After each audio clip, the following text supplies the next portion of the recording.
Hi friends, എല്ലാവർക്കും ലിഞ്ചൂസ് കിച്ചൻ്റെ പുതിയൊരു വീഡിയോയിലേക്ക് സ്വാഗതം.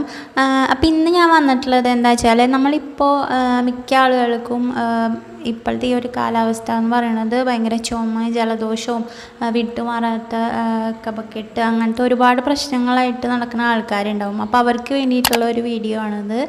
എന്താ വെച്ചാൽ, ഞാനിത് ചെയ്ത് നോക്കിയിട്ട് നല്ല റിസൾട്ട് കിട്ടിയിട്ടുണ്ടായിരുന്നു. അപ്പോൾ എന്തായാലും ഇതുപോലെയുള്ള ആൾക്കാർക്ക് വേണ്ടിയിട്ട് ഈ ഒരു വീഡിയോ ചെയ്യാമെന്ന് വിചാരിച്ചിട്ടാണ് നമ്മളിത് ചെയ്തിട്ടുള്ളത്. അപ്പോൾ ഇതെങ്ങനെ ഉണ്ടാക്കുന്നതെന്നൊക്കെ ഞാനിപ്പോൾ കാണിച്ചു തരാം. അപ്പോൾ നമുക്ക് വീഡിയോയിലോട്ട് പോവാം.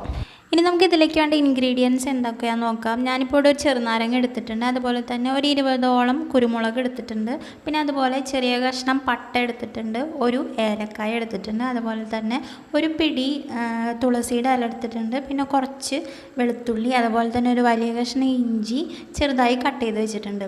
ഇനി ഇതിൽ നമ്മൾ ഇഞ്ചിയും വെളുത്തുള്ളിയും നമ്മൾ കുറച്ചും കൂടി ചെറുതാക്കി കട്ട് ചെയ്തിട്ട് ഇതുപോലെ ഒരു ഇതിൽ ഇട്ടിട്ട് നല്ല പോലെ ഒന്ന് ചതച്ചെടുക്കുക. ഇപ്പോൾ ഈ ഇഞ്ചിയും വെളുത്തുള്ളി ഉണ്ടല്ലോ, അതിങ്ങനെ പേസ്റ്റ് രൂപത്തിലൊന്നും ആക്കണ്ട, നമ്മളിതുപോലെ അമ്മീമ്മലിട്ടിട്ട് ജസ്റ്റ് ഒന്ന് ഇതുപോലെ ചതച്ചെടുത്താൽ മതി. ഇനി നമുക്ക് വെള്ളം ചൂടാക്കി എടുക്കണം. വെള്ളം ഞാനിപ്പോൾ ഇവിടെ ഒരു 5 ഗ്ലാസ് വെള്ളം എടുത്തിട്ടുണ്ട്. അപ്പോൾ ഇതൊന്ന് ചൂടായി വരുന്ന സമയത്ത്, തിളച്ച് വരേണ്ട കാര്യമില്ല, ചൂടായി വരുന്ന സമയത്ത് നമ്മൾ നേരത്തെ ചതച്ച് വെച്ചിട്ടുണ്ടായിരുന്ന ഇഞ്ചിയും വെളുത്തുള്ളിയും ആ മിക്സ് ഉണ്ടല്ലോ, അത് ഇതിലേക്ക് ഇട്ട് കൊടുക്കുക. തിളയ്ക്കേണ്ട കാര്യമില്ല, ഈ ഒരു ടൈം ആകുമ്പോൾ നമുക്കിത് ഇട്ട് കൊടുക്കാം. ഇനി നമ്മളിതിലേക്ക് ഇട്ട് കൊടുക്കുന്നത് തുളസിയുടെ ഇലയാണ്. അപ്പോൾ തുളസിയുടെ കാര്യം എല്ലാവർക്കും അറിയാം, തുളസിക്ക് ഒരുപാട് ഔഷധ ഗുണങ്ങളുണ്ട്. ഇപ്പോൾ നമ്മുടെ ജലദോഷത്തിനും ചുമയ്ക്കൊക്കെ തുളസിയുടെ ഇല ഏറ്റവും നല്ലതാണ്. പിന്നെ സാധാരണ നമ്മൾ വെള്ളം തിളപ്പിച്ച് കുടിക്കുമ്പോഴായാലും അതിൽ നമ്മൾ തുളസിയുടെ ഇലയൊക്കെ മിക്ക ആൾക്കാരൊക്കെ അതിട്ടിട്ട് കുടിക്കാറുണ്ട്. അതൊക്കെ ഏറ്റവും നല്ലതാണ്, അങ്ങനെയൊക്കെ വെള്ളം കുടിക്കുന്നത് ഇപ്പോഴത്തെ ഈ ഒരു അവസ്ഥയിലൊക്കെ ഏറ്റവും നല്ലതാണ്. ഇനി നമ്മൾ ഇതിലേക്ക് ചേർത്ത് കൊടുക്കുന്നത് ചെറുനാരങ്ങയാണ്. ചെറുനാരങ്ങ ഞാൻ ചെറുതാക്കി ഇങ്ങനെ കട്ട് ചെയ്തിട്ടുണ്ട്. അതിലെ കുരുവെല്ലാം മാറ്റി കളഞ്ഞിട്ട് ചെറുനാരങ്ങയും കൂടി ഇതിലിട്ട് കൊടുക്കുക. അപ്പോൾ ചെറുനാരങ്ങ എന്ന് പറയുന്നത് വൈറ്റമിൻ സി ആണ്, നമ്മൾ രോഗപ്രതിരോധ ശേഷിയൊക്കെ വർദ്ധിപ്പിക്കാൻ ഏറ്റവും നല്ലതാണ്. അപ്പോൾ നമ്മൾ ചെറുനാരങ്ങയും കൂടി ഇതിലേക്ക് ഇട്ട് കൊടുക്കുക. പിന്നെ അടുത്തതായിട്ട് നമ്മൾ ചേർത്ത് കൊടുക്കുന്നത് പട്ടയാണ്. പട്ട, ചെറിയ കഷ്ണം പട്ട ഞാൻ ചെറിയ പീസാക്കിയിട്ട് കട്ട് ചെയ്തിട്ടിട്ടുണ്ട്. അതുപോലെ തന്നെ ഇനി ചേർത്ത് കൊടുക്കുന്നത് ഒരു ഏലക്കായ എടുത്തിട്ടുണ്ടായിരുന്നു, അതിൻ്റെ ഉള്ളിലുള്ള ഇത് മാത്രമേ ഞാൻ ഇതിലേക്ക് ഇടുന്നുള്ളൂ, അതും കൂടി ഇട്ട് കൊടുക്കുക. എല്ലാ ഇൻഗ്രീഡിയൻസും ചേർത്ത് കൊടുത്തിട്ട് നമ്മുടെ വെള്ളം നല്ലതുപോലെ തിളച്ച് വരുന്ന ഒരു സ്റ്റേജിലേക്ക് എത്തിയിട്ടുണ്ട്. ഇനി നമ്മൾ ഇതിലേക്ക് ചേർത്ത് കൊടുക്കുന്നത്, നേരത്തെ ഞാനൊരു 20ഓളം കുരുമുളക് എടുത്തിട്ടുണ്ടായിരുന്നു, അത് നല്ലതുപോലെ ഒന്ന് ചതച്ചെടുത്തിട്ടുണ്ട്, അത് ഇതിലേക്ക് ചേർത്ത് കൊടുക്കുക. എന്നിട്ട് നല്ലതുപോലെ ഒന്ന് തിളച്ച് വരട്ടെ.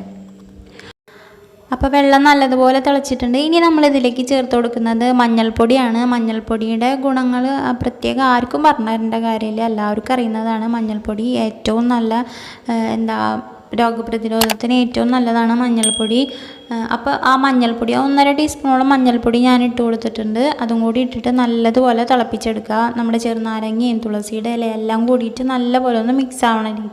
അപ്പോൾ അതിന് വേണ്ടിയിട്ട് കുറച്ച് നേരം ഒന്ന് തിളപ്പിച്ച് കൊടുക്കുക. പിന്നെ ഞാനിപ്പോൾ ഇത് ചെയ്തതെന്ന് വെച്ചാൽ, നമുക്ക് കുറേ ബുദ്ധിമുട്ടുകളുണ്ടായിരുന്നു, ചുമ, തൊണ്ടവേദന ഒക്കെ ആയിട്ട് കുറച്ച് ബുദ്ധിമുട്ടുണ്ടായിരുന്നു. അപ്പോൾ ഈ ഒരു വെള്ളം ട്രൈ ചെയ്ത് നോക്കിയിട്ടുണ്ടായിരുന്നു, നല്ല റിസൾട്ടാണ് കിട്ടിയത്. അതുകൊണ്ടാണ് ഞാനിപ്പോൾ ഇത് ഷെയർ ചെയ്യുന്നത്.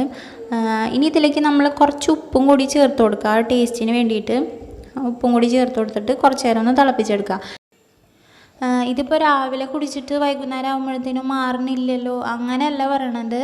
ഇപ്പോൾ നമ്മൾ കുടിക്കുക, ഒരു ദിവസം 2 നേരമോ 3 നേരമൊക്കെ ആയിട്ട് കുടിക്കുക, അപ്പോൾ അതിൻ്റേതായിട്ടുള്ള ഒരു റിസൾട്ട് എന്തായാലും ഉണ്ടാവും. നമ്മൾ കുടിച്ചു നോക്കുക. അപ്പോൾ ഞാൻ വെറുതെ പറഞ്ഞിട്ട് കാര്യമില്ലല്ലോ, നമ്മൾ ട്രൈ ചെയ്ത് നോക്കുക, എന്തായാലും റിസൾട്ട് ഉണ്ടാവും എന്നുള്ളത് ഉറപ്പാണ്. ഒരു ദിവസം 2 നേരം 3 നേരം കുടിച്ചു കഴിഞ്ഞാൽ അതിൻ്റേതായിട്ടുള്ള റിസൾട്ട് എന്തായാലും ഉണ്ടാവും. ഇപ്പോൾ തൊണ്ടവേദന ഒക്കെ ഉള്ള ആൾക്കാരാണെന്നുണ്ടെങ്കിൽ തൊണ്ടയ്ക്കൊക്കെ നല്ലൊരു സുഖം ഉണ്ടാവും. അപ്പോൾ എല്ലാവരും ട്രൈ ചെയ്ത് നോക്കുക. പിന്നെ എന്താ പറയുക, അത്ര വലിയ ബുദ്ധിമുട്ടൊന്നുമില്ല ഇത് കുടിക്കാനായിട്ട്. നമ്മൾ രസമൊക്കെ കുടിക്കുന്ന ആ ഒരു ഫീൽ തന്നെയാണ് ഉണ്ടാവുക, പിന്നെ കുറച്ചൊരു വ്യത്യാസം ഉണ്ടാവും. അപ്പോൾ നമ്മളിത് ഫുള്ളായിട്ട് നല്ലതുപോലെ അരിച്ചെടുക്കണം. ഒരു അരിപ്പ് വെച്ചിട്ട് നല്ലപോലെ അരിച്ചെടുക്കാം. അപ്പോൾ അരിച്ചെടുക്കുമ്പോൾ നമ്മൾ എല്ലാതും ഇതിലേക്ക് തന്നെ ഇട്ടിട്ട് അതിൻ്റെ ആ സത്ത് മുഴുവൻ ഇതിലേക്ക് വലിച്ചെടുക്കണം. അപ്പോൾ നമ്മൾ ഇതുപോലെ ഒരു സ്പൂൺ വെച്ചിട്ടൊക്കെ ചെയ്ത് കൊടുക്കുക.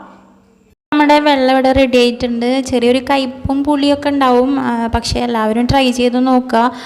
കുറേയൊക്കെ ട്രൈ ചെയ്തിട്ട് വിട്ടുമാറാത്ത ചുമയും ജലദോഷമൊക്കെ ഉള്ള ആൾക്കാരുണ്ടെന്നുണ്ടെങ്കിൽ എല്ലാവരും ഒന്ന് ട്രൈ ചെയ്ത് നോക്കണം, ഉറപ്പായിട്ടും നല്ല റിസൾട്ട് ഉണ്ടാവും. അപ്പോൾ ഈ വീഡിയോ ഇഷ്ടപ്പെട്ട് കഴിഞ്ഞാൽ എല്ലാവരും ഷെയർ ചെയ്യുക, ലൈക്ക് ചെയ്യുക, പിന്നെ ആദ്യമായിട്ടാണ് കാണുന്നുണ്ടെങ്കിൽ സബ്സ്ക്രൈബ് ചെയ്യുക. അപ്പോൾ അഭിപ്രായങ്ങൾ അറിയിക്കുക. Thank you.